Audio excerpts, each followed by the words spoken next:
When we think of skiing, our mind are drawn to the thriller-seeking activity that we all love, and that fluffy white snow and just plain old fun. But if you ask me, that's what I used to see. I've been skiing for my entire life. I was practically born with a pair of skis on my feet, but I never really looked at how these ski mountains and resorts affected the environment. I was always so concerned of the sport and having fun, and I never really considered the other side. That's why I chose this subject, because I wanted to look at the effects of the other sides of all this fun and games. First of all, let's talk about alpine vegetation. A 2005 study published in the Journal of Applied Ecology detailed the detrimental effect of ski resorts on existing alpine vegetation.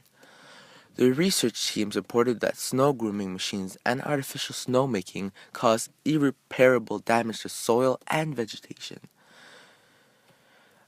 A man called Christian Riksen, one of the researchers, told The Guardian that some resorts infuse their artificial snow with salt to make the runs faster for skiers, and soil and plants suffer from the salt and other snow-making products and procedures. Secondly, let's talk about water use. Climate change has reduced the annual snowfall at many ski resorts. The economic health of a resort depends on its snow.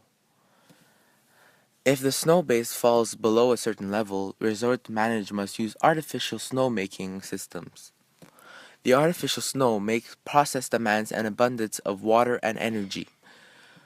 When the water is taken from the local rivers and streams, it has a negative impact on surrounding ecosystem.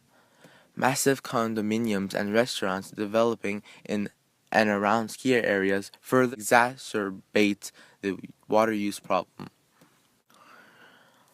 Also, a really big point is the wildlife disturbance. Skiing and snowboarding might cause disturbance that creates stressful conditions for the local wildlife.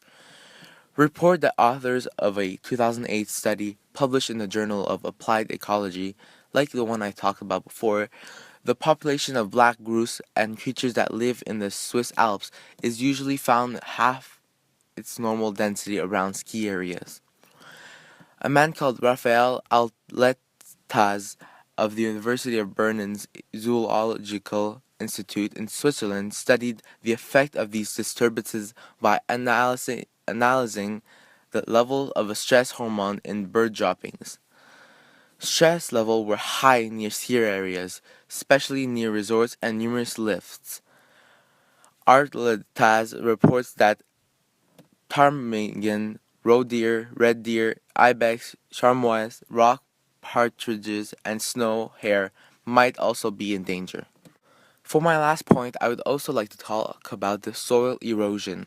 Ski resorts have two options for creating new trails.